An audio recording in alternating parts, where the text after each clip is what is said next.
Mengapa pengungkapan tewasnya Brigadir Yosua berlarut-larut dan sudah sesuaikah tahapan-tahapan hukum dari kasus ini? Kita akan membahasnya bersama Irjen Pol Purnawirawan Arianto Sutadi, penasihat ahli Kapolri bidang hukum. Selamat sore, Pak Arianto. Ya, selamat sore, Pak. Pak Arianto, kasus ini selamat sore, Pak. Kasus ini sudah berjalan hampir 1 bulan, namun belum ada tersangka yang ditetapkan. Menurut Anda, bagaimana hal ini bisa terjadi? Ya, kalau pandangan saya ya ini salah komunikasi antara polisi dengan masyarakat.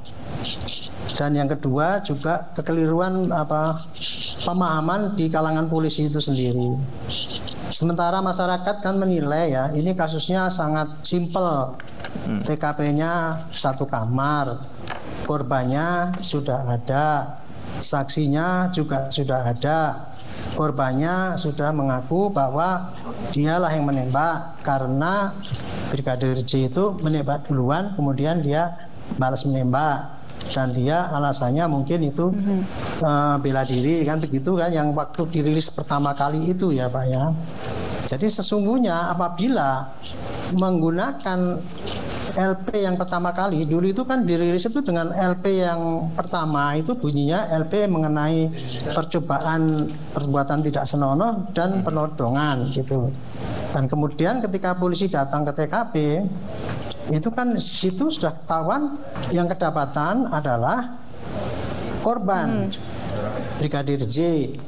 Dan kemudian menurut keterangan itu tertembak oleh Baradae karena Baradae dalam rangka membela diri. Baik. Nah, secara teoritis Bu, secara teoritis kalau mendapati seperti itu sebetulnya polisi bisa membuat di samping laporan model B tadi ya yang diterima dari pihak korban, keluarga Bapak atau Ibu Sambo itu ya.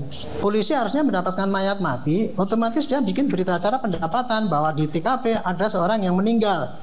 Meninggalnya kenapa? Diakui oleh Baradae. Itu seketika bisa bikin laporan model A namanya, dan di situ sudah bisa menyatakan sebagai tersangka. Dan mestinya kalau pengolahan yang sebenarnya sewajarnya seperti itu. Jadi memang simpel kasus ini.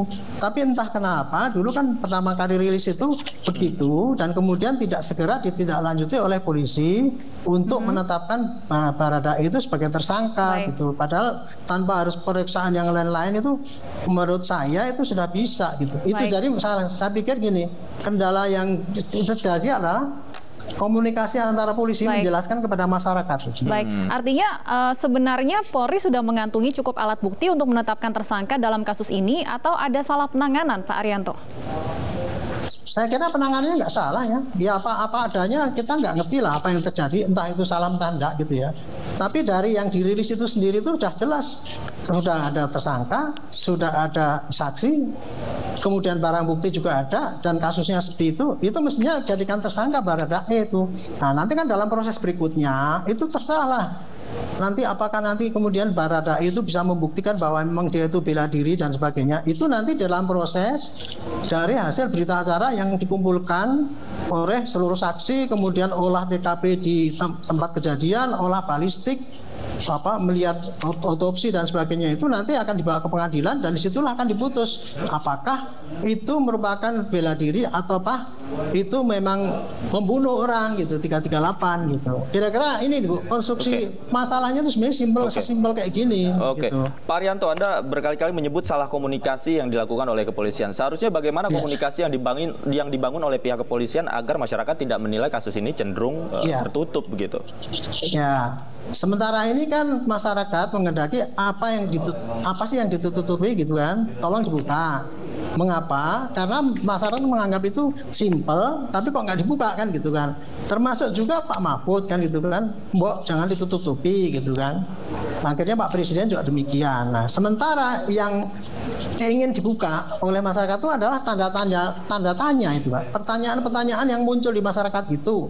Nah, itu mestinya dijawab oleh polisi gitu. Contoh pertanyaan yang paling pertama itu adalah siapa tersangkanya, Pak? Orang mati, kok kemudian ini kok belum ada tersangkanya. Nah, polisi sebenarnya dulu kalau pertama kali pakai itu tadi teori dengan model A, berita laporan polisi pendapatan itu harusnya seketika bisa tentukan tersangka Barada itu selesai terjawab itu saja gitu. Baik, kita akan terus tunggu dan kawal. Semoga ada titik terang dari kasus ini. Terima kasih Irjen Pol Purnawirawan Arianto Sutadi sudah bergabung bersama kami di ID Sore.